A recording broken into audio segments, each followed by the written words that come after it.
So here, look at this. So we've stirred this 3 or 4 times. This is after about 45 minutes. You can see, I got it up on medium low now, but I'll turn it down to low. It's just the simmer. But you can see the difference between now and then. And look here, there's a little skim on the top. See this skin that's formed? And that's from the flour that's in there actually. But if you give it a stir, look at how that sauce is cooked down. See how smooth? And you could actually let it continue to keep cooking if you wanted to do like a sirloin tip and noodle. You could do that without, do the same recipe without mushrooms or without garlic, and add even more wine, and you could do like a sirloin tip with a wine gravy over noodles. It'd be fantastic. You could do that. But anyway, even this one, if you want to let it go even further, it'll get even thicker. You can see it, how that sauce is cooked down really nice. So that's very, very near perfect. And you can just do it by eye. That's about 45 minutes, maybe 50 minutes. And that's just near perfect. So I have some sour cream, but before we add that, here's where you could add some herbs. So a lot of people cook their stroganoff with onions. If you wanted to do that, you would have added them earlier. But if you want to add herbs, you could add chives if you want the onion taste. I can't eat onions, and everything I do is without onions, which is why we call it nunions. But you could add some fresh chopped chives here if you wanted. You could add some fresh chopped parsley if you wanted. You could add some dried parsley if you want. You could add some fresh tarragon. It's great here. I add dried tarragon at this point, but fresh tarragon would be great. And if you remember, when you add a fresh herb versus a dried herb, you always go 2 to 1. So if it's, remember, one is more powerful than the other. Cat wants to get involved. So if you're doing a dry herb, you always go 2 to 1 to a fresh herb. So we're going to add in there about, it's about a half a teaspoon of fresh tarragon, and it gives that nice licorice taste to it. We just throw it in there and give it just a quick stir. And so if you add some fresh tarragon, just add twice as much is all. And you won't even know it's in there. You could add some dried parsley too if you want. We'll just throw some in because it's only going to add some color, and it does give it a little flavor.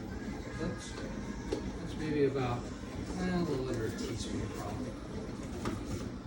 Herb, it's a herb. And it's just going to give it a little color as well. And maybe a little taste. Parsley's best added as a fresh herb at the very end to most things. But you can get flavor, especially if you use like parsley stalks, if you're trying to build something over time with flavor. So here we have some sour cream. Now look, I don't add by a measuring cup, or somebody's been in the sour cream and they left behind some, looks like they left behind some refried beans. I don't know why they do that, but they work. I don't add by measuring cup for this. Here we have, it looks like we have basically about a cup, maybe a little more sour cream. Add as much sour cream as you want. Probably, for this amount, you're probably going to want a cup, maybe a cup and a half. Again, I don't measure by measuring cup, I put in what is needed. And make sure you got it on low. If you have it on medium or high, your sour cream is going to break. It's going to curdle on you. You want it on low when you add it in there, or turn it all the way off. So you're just going to put it in there. This again is about a cup, maybe a little bit more. And you could go a cup and a half, or if you want it really tangy, go 2 cups. It's not going to hurt it. If you go too much, it will thin it out and make it a little bit runny. And we'll go ahead and mix this in. We're just going to give it a quick stir. And if it's not enough, I'll add a little bit more. That was what was left in there, minus the stuff I took out that had the fried beans in it. And you'll see it's going to change color. And we're just going to give it a gentle stir. And we just want to break it up. And if you remember, we added the dried parsley and the dried tarragon. Again, remember, if you go fresh herbs, just go twice as much as you do it the dried. We're going to break that up, and you can almost tell, when you've made it enough times, you'll tell by the way it looks, if you want more or less. And I can tell in this case, that's just about enough.